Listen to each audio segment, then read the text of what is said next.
கேட்கவிருப்பது இந்திய அரசின் வேளாண்மை மற்றும் உழவர் நல அமைச்சகம் வழங்கும் கிசான் வாணி.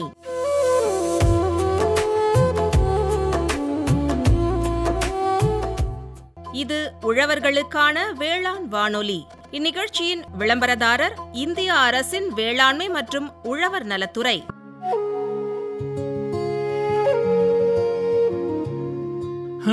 இந்த வருஷம் மகசூல் கொஞ்சம் குறைஞ்சிருச்சு. என்ன தம்பி, மண்ணை பரிசோதனை செஞ்சியா? இல்லையானே. முதல்ல உங்க மண்ணை பரிசோதனை செய்யுங்க. பிரதம மந்திரியின் மண் வள அட்டையால நம்ம மண்ணோட தன்மையை தெரிஞ்சு அதுக்கு ஏத்த மாதிரி எந்த உரம் எவ்வளவு போடணும்னு தெரிஞ்சுக்கலாம். செலவும் குறையும், மகசூலும் கூடும். அட அண்ணே, இது நல்லா இருக்கே. வளமான விவசாயத்துக்கு மண் ஆரோக்கியம் ரொம்ப முக்கியங்கிறீங்க.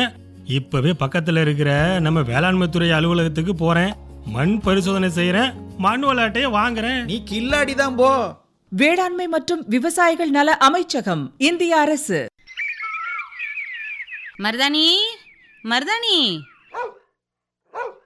என்ன இது இப்படி குலைச்சுக்கிட்டே இருக்கு?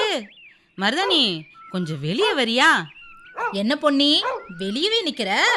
வீட்டுக்குள்ளரவா? எங்க வர்றது? உன்னோட நாய் தான் என்னை தடுத்து நிறுத்தி குறைச்சிக்கிட்டே இருக்கே. ஏன் பிள்ளை, அவன் ஒன்னும் பண்ண மாட்டான். நீ பயப்படாம வா பிள்ளை, நான் தான் இருக்கேன்ல. நீ அதை கொஞ்சம் பிடிச்சுக்கோ பிள்ளை, அப்பதான் நான் உள்ள வருவேன். சரி சரி, நான் பிடிச்சுக்கிறேன், நீ உள்ள வா. என்ன இது, என்னை பார்த்து குலைச்சுக்கிட்டே இருக்கு? ஏன் பொன்னி, நீ அடிக்கடிக்கு வந்து பழகி இருந்தா பரவாயில்ல. நீயே எப்பயாவது தான் வர, அதான் இப்படி சத்தம் போடுறான். அப்படியா சொல்ற? அது சரி, போன வாட்டி வந்தப்ப உன்னோட நாய் எங்கேயோ தொலைஞ்சு போச்சுன்னு சொன்ன, எப்படி கண்டுபிடிச்ச? அதெல்லாம் அன்னைக்கு சாயங்காலமே கண்டுபிடிச்சிட்டோம் புள்ள. அதான் எப்படின்னு கேட்டேன். அதுவா புள்ள, அது கழுத்துல GPS கருவியை பொருத்திருந்தோம், அதை வச்சுதான் கண்டுபிடிச்சோம். ஓ, அந்த மாதிரி வசதியெல்லாம் இருக்கா? ஆச்சரியமால இருக்கு. இது என்ன பிரமாதம், செல்ல பிராணிகளுக்கான நவீன உபகரணங்க எக்கச்சக்கமா இருக்கு. அது சரி, உன்னோட பையன் ஏதோ தொழில் தொடங்க போறதா சொன்னியே, என்னாச்சு? அது ஒரே சிக்கலா இருக்கு. 2-3 யோசனை வந்துச்சுன்னு சொன்னான், ஆனா ஏதும் கை கூடல. இதுதான் விஷயமா? எனக்கு என்னமோ நீங்க இந்த செல்ல பிராணிகளுக்காக உபகரண தொழிலை தொடங்கினா நல்லா போகும்னு தோணுது. ஏன்னா இப்ப இருக்கிற ஜென்சி தலைமுறை இளைஞர்கள் நிறைய செல்ல பிராணிகளை வளர்க்க ஆரம்பிச்சிட்டாங்க. அதனால இந்த தொழிலுக்கு நல்ல வரவேற்பு இருக்கும். ஜெர்சியா? அது மாட்டு பேர் இல்ல? அடடே, ஜெர்சி இல்ல பொன்னி, ஜென்சி. இந்த கால தலைமுறைய அப்படி சொல்லுவாங்க. ஓ, அப்படியா செய்தி? ஆமா, இதுல வேற என்ன வாய்ப்பெல்லாம் இருக்கு? அதை பத்தி தெரியணும்னா செல்லப்பிராணி வளர்க்கறதுக்கான உபகரணங்கள் மற்றும் கண்டுபிடிப்புகளை பத்தி சென்னை கால்நடை மருத்துவக் கல்லூரி பேராசிரியர் முனைவர் CS அருணமான் அவங்க சொல்ல போறாங்க. கவனமா கேளு. உலகளாவிய நாய் பயிற்சி உபகரண சந்தையின் அளவு 2.64 பில்லியன் அமெரிக்க டாலராக மதிப்பிடப்பட்டது மற்றும் 2030க்குள் 3.85 பில்லியன் அமெரிக்க டாலரை எட்டும் என்று கணிக்கப்பட்டுள்ளது. இது 25 முதல் 30 வரை 6.54 கூட்டு வருடாந்திர வளர்ச்சி விகிதமாகும். பல்வேறு புதுமையான தயாரிப்பு அறிமுகங்கள், நாய் பயிற்சி முயற்சிகளில் அதிகரித்த முதலீடுகள் மற்றும் செல்ல பிராணிகளின் நடத்தை மேலாண்மை தீர்வுகளில் ஏற்பட்ட முன்னேற்றங்கள் ஆகியவற்றால் உந்தப்பட்டு நாய் பயிற்சி உபகரண சந்தை கணிசமான வளர்ச்சியை கண்டு வருகிறது. நாய் பயிற்சி உபகரண சந்தையில் வட அமெரிக்கா 37% வருவாய் பங்கை கொண்டு உலகளாவிய சந்தையில் மிகப்பெரிய நாடாக விளங்குகிறது. தயாரிப்பின் அடிப்படையில் லீஷ்கள், காலர்கள் மற்றும் லீட்கள் 23% வருவாய் பங்கை கொண்டிருந்தன. பயிற்சி வகையின் அடிப்படையில் கீழ்ப்படிதல் பயிற்சி 37% என்ற மிகப்பெரிய வருவாய் பங்கை கொண்டிருந்தது. விநியோக வழியின் அடிப்படையில் சில்லறை விற்பனை பிரிவு 53 வருவாய் பங்கை கொண்டிருந்தது. 2026ஆம் ஆண்டிற்கான புதுமையான செல்லப்பிராணி உபகரணங்கள் ஸ்மார்ட் தொழில்நுட்பம், பாதுகாப்பு மற்றும் ஆரோக்கியத்தில் கவனம் செலுத்துகின்றன. இதில் AI ஆற்றல் கொண்ட GPS காலர்கள், மைக்ரோசிப் மூலம் இயங்கும் தீவன கருவிகள், செயலி மூலம் கட்டுப்படுத்தப்படும் தின்பண்டம் வழங்கும் கருவிகள் போன்ற உயர் தொழில்நுட்ப பாதுகாப்பு உபகரணங்கள் அடங்கும். தானியங்கி பராமரிப்பு அமைப்புகள் மற்றும் சிறப்பு பயிற்சி கருவிகள் போன்ற முக்கிய போக்குகள் செல்லப்பிராணியின் மேம்பட்ட வசதியையும் உரிமையாளரின் இணைப்பையும் உறுதி செய்து நிலைத்தன்மை மற்றும் வசதியை முன்னிலைப்படுத்துகின்றன. செல்லப்பிராணிகளுக்கான உபகரண சந்தையானது அடிப்படை பயன்பாடு என்ற ஒரு குறிப்பிட்ட பிரிவிலிருந்து பல பில்லியன் டாலர்கள் மதிப்புள்ள ஒரு மாபெரும் சக்தியாக உருமாறியுள்ளது. செல்லப்பிராணிகளை சொத்தாக கருதாமல் குழந்தைகளாக நடத்தும் செல்லப்பிராணிகளை மனிதமயமாக்குதல் என்ற இயக்கத்தால் உந்தப்பட்டு செல்லப்பிராணி உபகரணங்களின் பொருளாதாரம் இப்பொழுது தொழில்நுட்பம், ஆடம்பரம் மற்றும் முழுமையான நல்வாழ்வு போன்ற பரிமாணங்களை எட்டியுள்ளது. துணைக்கருவிகள் பிரிவில் இப்போது டிஜிட்டல் வன்பொருள் முதல் உயர் ஃபேஷன் ஆடைகள் வரை அனைத்தும் அடங்கும். ஸ்மார்ட் தொழில்நுட்பம் மற்றும் அணியக்கூடிய சாதனங்கள் துறை என்பது தொழில்நுட்பம் மிக வேகமாக வளர்ந்து வரும் துணைத்துறையாகும். செல்லப்பிராணி உரிமையாளர்கள் வீட்டில் இல்லாத போது ஏற்படும் இடைவெளியை நிரப்புவதற்காக பெட்டெக் இதில் அதிக அளவு முதலீடு செய்யப்படுகிறது. உதாரணத்திற்கு ஜிபிஎஸ் மற்றும் சுகாதார கண்காணிப்பாளர், இவை ஸ்மார்ட் காலர்கள் எனப்படும். இப்போது மனிதர்களுக்கான ஸ்மார்ட் வாட்சை போலவே இதய துடிப்பு, தூக்கத்தின் தரம் மற்றும் பதட்டத்தின் அளவை கண்காணிக்கின்றன. அடுத்து தானியங்கி பராமரிப்பு. வைஃபை வசதியுடன் கூடிய தானியங்கி உணவு ஊட்டும் கருவிகள் மற்றும் தானாகவே சுத்தம் செய்யும் கழிவு பெட்டிகள் தொழில் முனைவோருக்கு நல்ல லாபம் தரக்கூடியவை ஆகும். மேலும் ஊடாடும் பொழுதுபோக்கு எனப்படும் இன்டராக்டிவ் டாய்ஸ், இவை உரிமையாளர்கள் தொலைவில் இருந்து தின்பண்டங்களை வீச அனுமதிக்கும் செயற்கை நுண்ணறிவு மூலம் இயங்கும் பொம்மைகள் மற்றும் கேமராக்கள் போன்றவையாகும். ஸ்மார்ட் காலர்கள் மற்றும் கண்காணிப்பான்கள் ஜிபிஎஸ் வசதியுடன் முழு நேரமும் சுகாதாரத்தை கண்காணிக்கும் சாதனங்களாகும். இவை செயற்கை நுண்ணறிவு மூலம் இயங்கும் நடத்தை எச்சரிக்கைகள் மற்றும் செயல்பாட்டை கண்காணிக்கும் வசதியை கொண்டுள்ளன. செயற்கை நுண்ணறிவு கேமராக்கள் மற்றும் உணவு ஊட்டும் கருவிகள் செயற்கை நுண்ணறிவை பயன்படுத்தி செல்லப்பிராணிகளை அடையாளம் காணவும், உணவை வழங்கவும் அல்லது நிகழ்நேரத்தில் உணவு பழக்கங்களை கண்காணிக்கவும் உதவுகின்றன. அடுத்ததாக அல்ட்ராசானிக் பயிற்சியாளர்கள் மற்றும் பாவ் பிஹேவ், இவை போன்ற எல்இடி ஃப்ளாஷ்லைட்டுகள் போன்ற தொலைதூர பயிற்சி உதவிகள் உடலுக்கு தீங்கு விளைவிக்காத பயிற்சி முறைகளை வழங்குகின்றன. உள்ளமைக்கப்பட்ட குரல் கட்டளை மைக்ரோஃபோன் மற்றும் நேரலை வீடியோ ஒளிபரப்புடன் கூடிய பாதுகாப்பு விளக்கு கழுத்துப்பட்டைகள் செல்ல பிராணி உரிமையாளர்களால் பெருமளவில் விரும்பி வாங்கப்படுகின்றன. மனிதநேயப்படுத்தப்பட்ட வாழ்க்கை முறைக்கான துணைப் பொருட்கள் இப்பொழுது உரிமையாளரின் ரசனை மற்றும் வாழ்க்கை முறைக்கு ஏற்றவாறு வடிவமைக்கப்படுகின்றன. உயர்தர பிராண்டுகள் செல்ல பிராணிகளுக்கான ஆடை வகைகளை அறிமுகப்படுத்தியுள்ளன. உள்ளூரில் பிராண்டுகள் உரிமையாளர்களுக்கும் செல்ல பிராணிகளுக்கும் பொருந்தும் செட்டுகளை, அதாவது மேட்சிங், ஓனரும் அந்த பெட் அனிமலும் கிட்டத்தட்ட ஒரே மாதிரி மேட்ச் ட்ரெஸ்ஸு போடுவாங்க, அந்த மாதிரி மேட்சிங் செட்ஸை வழங்குகின்றன. அதே போல் மலிவான மெத்தைகளிலிருந்து விலகி மெமரி ஃபோம், எலும்பு மூட்டியல் படுக்கைகள் மற்றும் வீட்டு அலங்காரத்துடன் ஒன்றிணையும் மரத்தாலான கூண்டுகள் போன்ற புதிய போக்குகளும் உருவாகியுள்ளது. சுற்றுச்சூழலுக்கு உகந்த உபகரணங்கள் ஆகிய கார்பட்டைகள், கடலில் இருந்து மீள் சுழற்சி செய்யப்பட்ட நெகிழி விளையாட்டுப் பொருட்கள் மற்றும் மக்கும் கழிவு பைகள் போன்ற நீடித்த பொருட்களிலிருந்து தயாரிக்கப்படும் துணைப் பொருட்களின் பயன்பாடு பெருமளவில் அதிகரித்துள்ளது. இவை மட்டுமின்றி புற ஊதா கதிர் தாக்கத்தை தாங்கும் திறனை வழங்கும் கண்ணாடிகள், கார் பயணங்களின் போது பாதுகாப்பையும் வசதியையும் அளித்து சிக்காமல் இருக்க உதவும் பாதுகாப்பான பயண கயிறுகள், நீர்புகாத காற்றோட்டமான அனைத்து பருவ நிலைகளுக்கும் ஏற்ற வழுக்காத பாத பாதுகாப்பு காலணிகள், சூடான மேற்பரப்புகள் போன்ற தயாரிப்புகளும் பெருமளவு கவனம் பெறுகின்றன. அடுத்து நல்வாழ்வு மற்றும் சிறப்பு ஆரோக்கியம் எனும் துணைத்துறையை எடுத்துக்கொண்டால் விளையாட்டுப் பொருட்களை தாண்டி துணை கருவிகள் இப்போது வருமுன் காப்பதில் கவனம் பெறுகின்றன. உதாரணமாக உணவை மெதுவாக உண்ண வைக்கும் கருவிகள் மற்றும் ஸ்மார்ட் கிண்ணங்கள் வயிறு உபசத்தை தடுக்கவும் கலோரி உட்கொள்ளலை கண்காணிக்கவும் வடிவமைக்கப்பட்டுள்ளன. அதுபோல நாய்களுக்கான எடை கொண்ட போர்வைகள் மற்றும் ஃபெர்மோன் பரப்பும் கழுத்துப்பட்டைகள் ஆகியவை பிரிவின் காரணமாக ஏற்படும் பதட்டத்திற்கான முக்கிய தீர்வுகளாக மாறி வருகின்றன.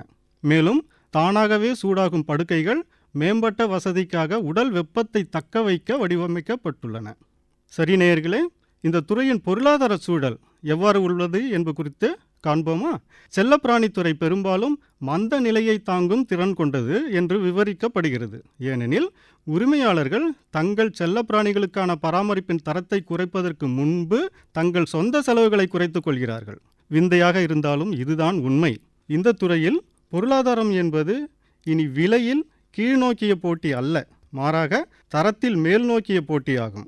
பிரீமியம் தோல் ஹார்னஸ்கள் மற்றும் தொழில்நுட்பம் ஒருங்கிணைந்த காலர்கள் பாரம்பரிய நைலான் தயாரிப்புகளை விட கணிசமான அதிக லாப வரம்புகளை கொண்டுள்ளன. துணைக்கருவி பிராண்டுகள் ஒருமுறை மட்டும் வாங்கும் சில்லறை விற்பனையிலிருந்து விலகி தொடர்ச்சியாக வருவாயை உறுதி செய்வதற்கான சப்ஸ்கிரிப்ஷன் எனப்படும் தொடர் சந்தா முறைகளை அதிக அளவில் பயன்படுத்தி வருகின்றன. செல்லப்பிராணிகளுக்கான துணைக்கருவி விற்பனையில் கிட்டத்தட்ட 30-40% இப்போது ஆன்லைனில் நடைபெறுகிறது.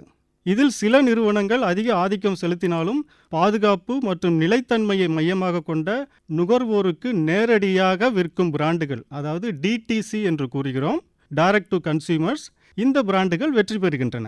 பெரிய சில்லறை விற்பனையாளர்களால் வழங்க முடியாத கடையில் பொருத்தி பார்த்தல் மற்றும் தனி நபர் விருப்பத்திற்கு ஏற்ற எம்ப்ராய்டரி போன்ற அனுபவங்களை வழங்குவதன் மூலம் சிறிய உள்ளூர் புத்திகளும் நிலைத்து நிற்கின்றன. 2027ஆம் ஆண்டை நோக்கி செல்லும்போது நாம் சில நவீன தொழில்நுட்பங்களையும் காணலாம். செல்லப்பிராணிகளின் விளையாட்டு பாணியை கற்றுக்கொண்டு அவற்றை நீண்ட நேரம் ஈடுபாட்டுடன் வைத்திருக்க உதவும் பொம்மைகள், நோயின் அறிகுறிகள் தோன்றுவதற்கு முன்பே அதை கணிக்கக்கூடிய கழுத்துப்பட்டைகள், சிறந்த பயன்பாட்டு வசதி மற்றும் பாதுகாப்பிற்காக ஒரு குறிப்பிட்ட இனத்தின் தனித்துவமான உடல் அமைப்பிற்கு ஏற்ற வடிவமைக்கப்பட்ட 3D அச்சிடப்பட்ட துணைக்கருவிகள் ஆகியவை முக்கியத்துவம் பெறலாம்.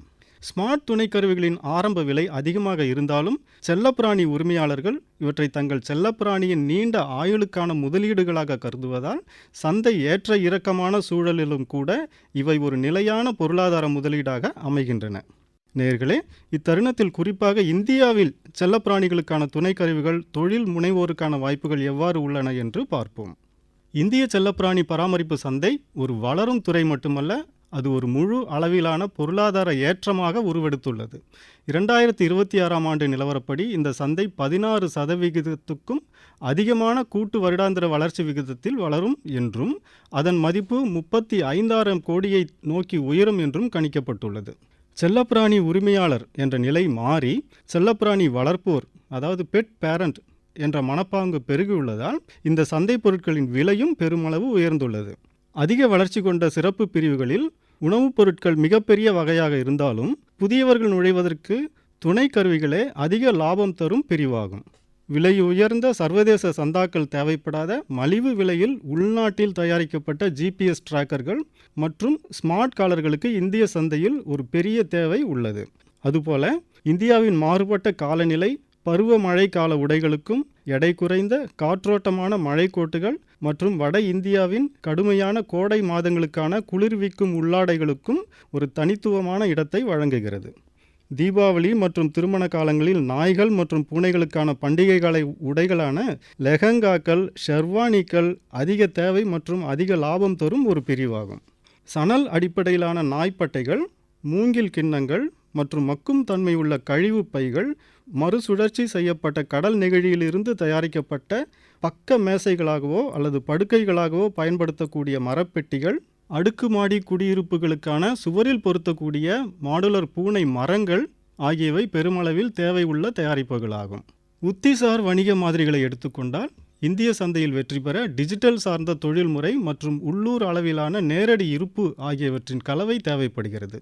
D2C எனப்படும் நுகர்வோருக்கு நேரடி விற்பனை அதிக லாபம் தருகிறது.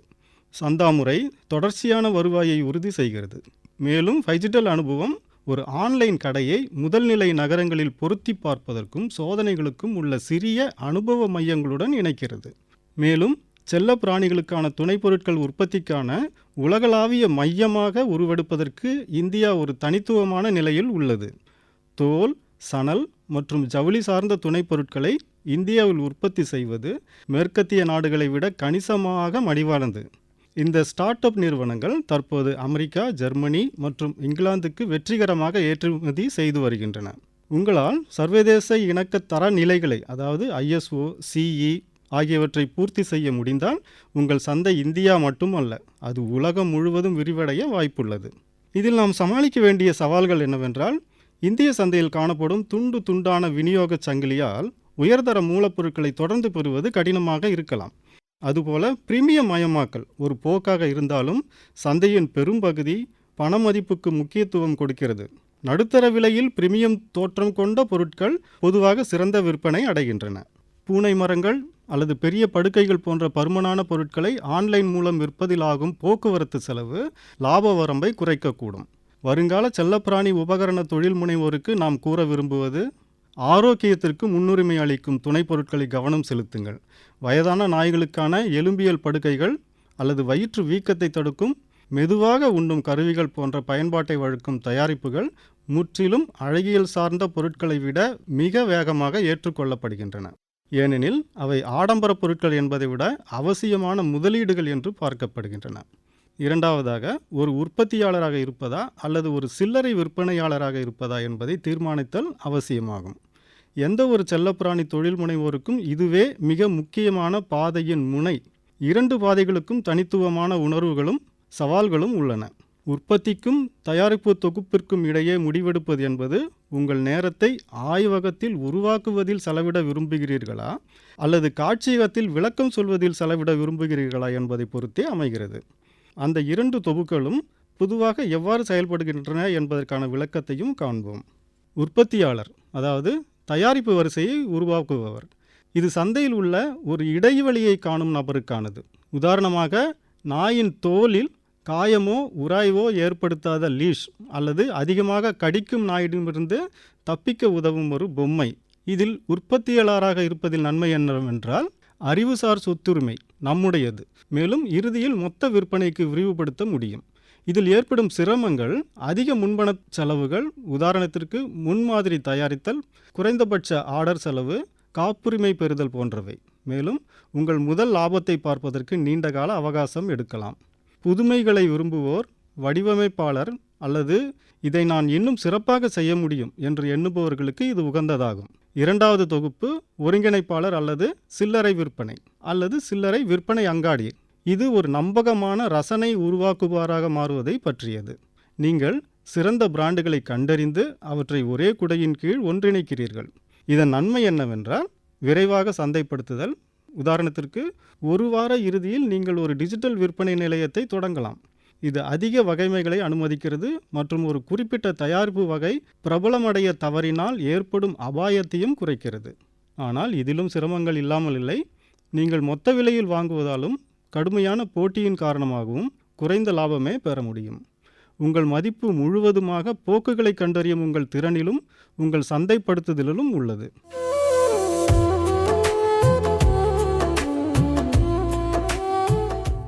என்ன பொன்னி, செல்லப்பிராணி வளர்க்கறதுக்கான உபகரணங்கள் மற்றும் கண்டுபிடிப்புகளையும் பத்தி சென்னை கால்நடை மருத்துவக் கல்லூரி பேராசிரியர் முனைவர் CS அருணமான் அவங்க சொன்னது உனக்கு புரிஞ்சுதா புள்ள?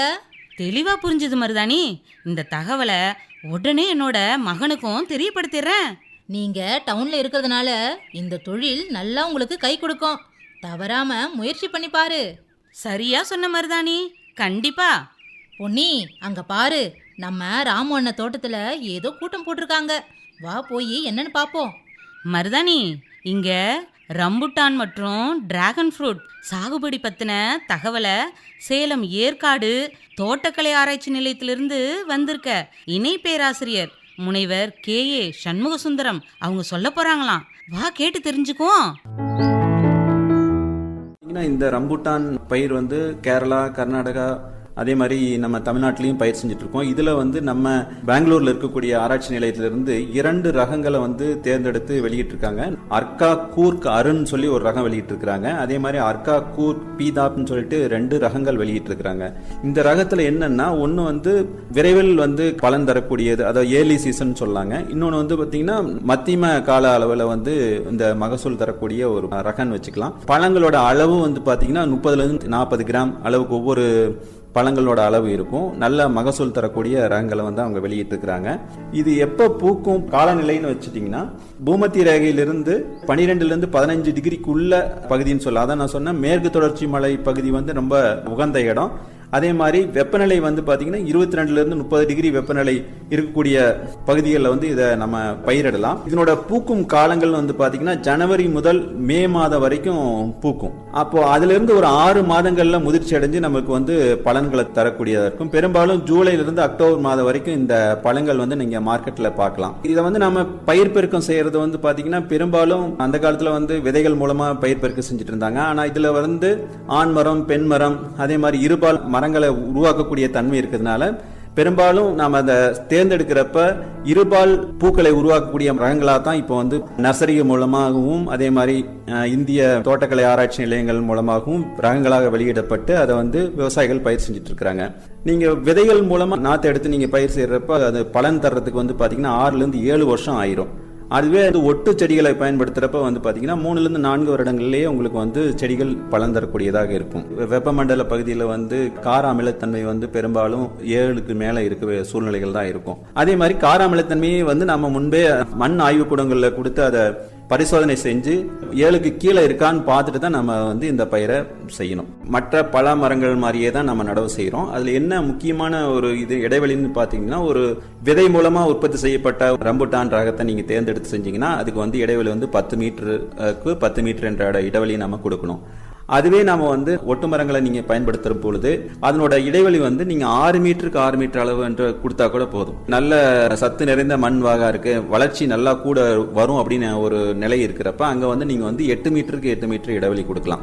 மழைப்பொழிவுக்கு முன்னாடி பாத்தீங்கன்னா நமக்கு கோடை பருவமா தான் இருக்கும். அந்த கோடை பருவம்னா ஏப்ரல் மே போன்ற மாதங்கள் நம்ம வந்து குழி எடுத்து வச்சுக்கணும். 1 மீட்டருக்கு 1 மீட்டர் ஆழம் குழி எடுத்துட்டு அதுல நம்ம மேற்பகுதி மண்ணை நம்ம அடிப்பகுதியில போட்டு மேலும் நம்ம நன்கு மக்கிய இலை தலை புறங்கள் அதையெல்லாம் நம்ம உள்ள போட்டு மூடிட்டா 1 மாதம் கழிச்சு மழைப்பொழிவு ஆரம்பிக்கும் நேரங்களில் வந்து நாம ஒட்டுக்கண்களை இந்திய தோட்டக்கலை ஆராய்ச்சி நிலையம் பெங்களூர்ல போய் நீங்க வாங்கி நடவு செஞ்சீங்கன்னா அது நல்ல கண்ணாவும் இருக்கும், உறுதியாக உங்களுக்கு வந்து நல்ல பலந்துறக்கூடியதாக இருக்கும். தொடர்ந்து அதுக்கு தேவையான தண்ணீர் வசதி நம்ம வந்து சொட்டு நீர் பாசனம் அல்லது வந்து மழைப்பொழிவு நல்லா இருக்குன்னா நீங்க ஒன்றும் அதுக்கு பிரச்சனை இல்லை. நீங்க வந்து தொடர்ந்து மழைப்பொழிவு இல்லாத சமயங்களில் வந்து சொட்டு நீர் பாசனம் அமைத்து அதனை பராமரிப்பது நல்லது. இந்த ரம்புட்டான் பயிர் வந்து பாத்தீங்கன்னா மற்ற பயிர்கள் மாதிரியே இதையும் இயற்கை வேளாண்மை முறையிலும் வளர்க்கலாம். அதே மாதிரி நம்ம பின்பற்றி இருக்கக்கூடிய ஒருங்கிணைந்த பாதுகாப்பு முறையிலையும் நம்ம இந்த செடியை நம்ம வளர்க்க முடியும். இதுல பெரியதாக பூச்சி மற்றும் நோய்கள் இதுல கிடையாது. செடியை வந்து நம்ம வடிவமைக்கிறது ரொம்ப ரொம்ப முக்கியம். அதுக்கு என்ன பண்ணணும்னா 6 மாதம் வளர்ந்த பிறகு அந்த மேல் நோக்கி வளரும் முதல் வாதை நம்ம உடைத்து விடணும். 1 மீட்டர் வளர்ந்த பிறகு நாம ஒரு மேற் நுனியை வந்து பாத்தீங்கன்னா ஒரு 1/2 அடிக்கு நம்ம வெட்டி விட்டோம்னா பக்கவாதுகளை நாம தேர்ந்தெடுக்கும் போதும் கூட மேலிருந்து பார்க்கும்போது நம்ம எல்லா வாதுகளையும் பார்க்கும் வண்ணம், அதாவது சூரிய ஒளி நன்கு படும் வண்ணம் வாதுகளை நம்ம தேர்ந்தெடுத்து அதை நம்ம விடுறது வந்து ரொம்ப ரொம்ப முக்கியங்க. ரம்புட்டான் மாதிரி இப்போ மக்கள் மத்தியில மிகவும் பிரபலமான ஒரு பயிர் வந்து பாத்தீங்கன்னா இந்த கள்ளிப்பழம் தான், டிராகன் போன்ற கள்ளிப்பழம் தான். இதுல வந்து பாத்தீங்கன்னா பல்வேறு வகைகள் உள்ளன. இதுல முக்கியமா வந்து பாத்தீங்கன்னா மேல் தோல் பகுதி வந்து உங்களுக்கு வந்து சிவப்பு நிறத்துல இருக்கும், உட்பகுதி வந்து வெள்ளை நிறத்துல இருக்கக்கூடிய டிராகன் ஃப்ரூட் தான் வந்து அதிக பரப்பளவுல பயிர் செஞ்சுட்டு இருக்காங்க. நம்ம மக்கள் விரும்பி சாப்பிடக்கூடிய ஒரு வகைன்னு வந்து பாத்தீங்கன்னா உட்சதை பகுதியும் கரு ஊதா நிறத்துல இருக்கக்கூடிய கள்ளிப்பழத்தை தான் நம்ம விரும்பி வாங்கி சாப்பிட்றாங்க. அதே நேரத்துல அதனோட சுவையும் நல்லா இருக்கும்.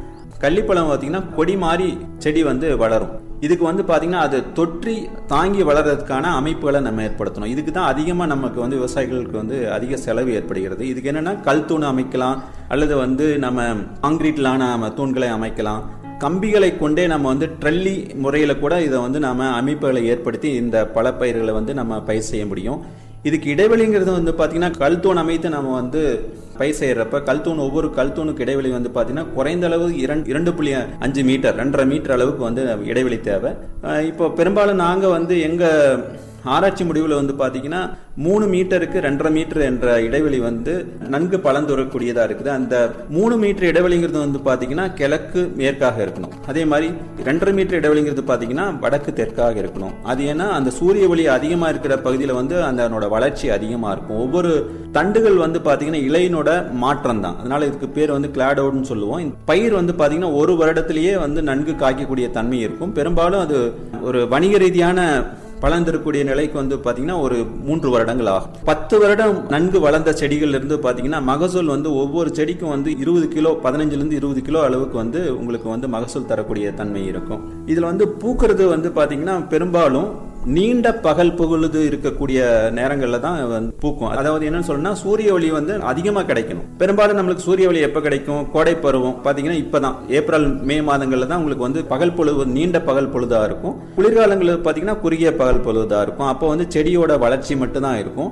இந்த கோடை காலங்கள்ல வந்து நீண்ட பகல் பொழுது இருக்கிறப்போ பூக்க ஆரம்பிக்கணும் வச்சுங்களேன். இந்த மாதங்கள்ல இருந்து பூக்க ஆரம்பிக்கும். உங்களுக்கு வந்து அக்டோபர் மாதங்கள் வரைக்கும் உங்களுக்கு பலன் தரும். பூத்து 1 மாதம் கழித்து தான் உங்களுக்கு வந்து மகரந்த சேர்க்கை ஏற்பட்ட பிறகு 1 மாதத்துல வந்து பெரும்பாலும் 35லேருந்து 40 நாள்ல வந்து உங்களுக்கு வந்து அந்த காயை பறிக்கக்கூடிய அளவுக்கு மேல்புற தோல் வந்து நல்லா நிறம் வந்த பிறகு நம்ம பறித்து அதை வந்து அறுவடை செய்து உண்பதற்கு நம்ம அதை பயன்படுத்தலாம். இப்போ இந்த டிராகன் பழம் பயிரிடுதல் வந்து பெரும்பாலும் இதுல வந்து பூச்சி மற்றும் நோய்கள் வருவதில்லை.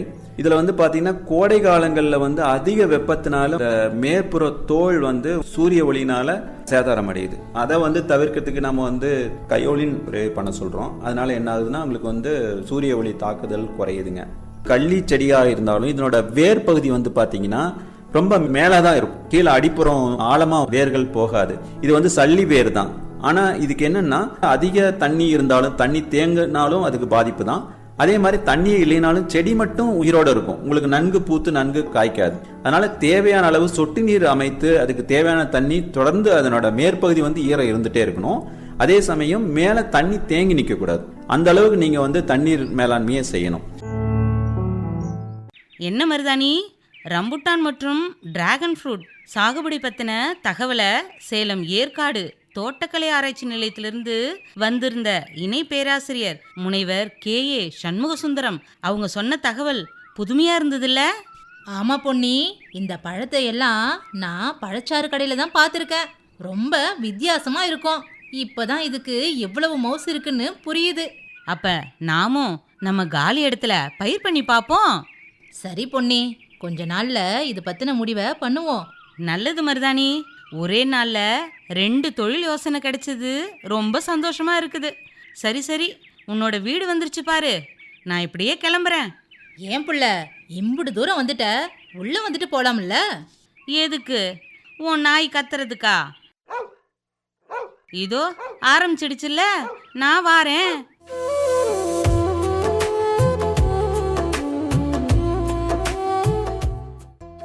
நேயர்கள் இதுவரை கேட்டது இந்திய அரசின் வேளாண்மை மற்றும் உழவர் நல அமைச்சகம் வழங்கிய கிசான் வாணி. இந்நிகழ்ச்சியின் விளம்பரதாரர் இந்திய அரசின் வேளாண்மை மற்றும் உழவர் நலத்துறை. ஆஹா, இந்த மழையாலையும் பயிர் பாதிச்சிருச்சே, இப்ப என்ன செய்யறது? கவலைப்படாத நண்பா, பிரதம மந்திரி பயிர் காப்பீட்டு திட்டத்துல சேர்ந்திருக்கியா? ஆமா, சேர்ந்திருக்கேன். PMFBY பாலிசி மூலமா இழப்புக்கு நிதி கிடைக்கும்னு நம்பிக்கையா இருக்கேன். இயற்கை பேரிடர், எதிர்பாராத வானிலை மாற்றம் போன்ற காரணங்களால் ஏற்படும் பயிர் இழப்பிலிருந்து பாதுகாக்க உதவுகிறது பிரதம மந்திரி பயிர் காப்பீட்டு திட்டம். தகுதியுள்ள விவசாயிகள் உதவி எண் 14447 தொடர்பு கொள்ளுங்கள் அல்லது PMFBY அதிகாரப்பூர்வ இணையதளத்தை பார்வையிடலாம். அருகிலுள்ள வேளாண்மை துறை அலுவலகம் அல்லது பொதுச்சேவை மையத்தையும் அணுகலாம். வேளாண்மை மற்றும் விவசாயிகள் நல அமைச்சகம், இந்திய அரசு. இந்த முறை விதை உரம் வாங்க பணம் கிடைச்சது ரொம்ப உதவியா இருந்துச்சு. எப்படிண்ணே? பிரதம மந்திரி கிசான் சம்மான் நிதி திட்டத்துல சேர்ந்தேன். ஆண்டுக்கு 6000 ரூபாய் 3 தவணைகளா நேரடியா வங்கி கணக்குக்கு வந்துச்சுல்ல. பிரதம மந்திரி கிசான் சம்மான் நிதி திட்டத்தின் மூலம் தகுதியுள்ள விவசாயிகளுக்கு ஆண்டுதோறும் 6000 ரூபாய் நிதி உதவி நேரடியாக வங்கி கணக்கில் வழங்கப்படுகிறது. நீங்களும் தகுதி பெற்றிருந்தால் அருகிலுள்ள பொது சேவை மையம் அல்லது வேளாண்மை துறை அலுவலகத்தை அணுகி பதிவு செய்து பயனடையுங்கள். வேளாண்மை மற்றும் விவசாயிகள் நல அமைச்சகம், இந்திய அரசு.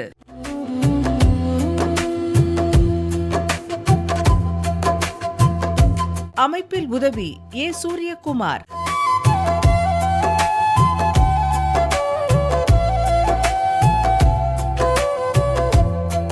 நிகழ்ச்சி அமைப்பு P. வாசுதேவன்.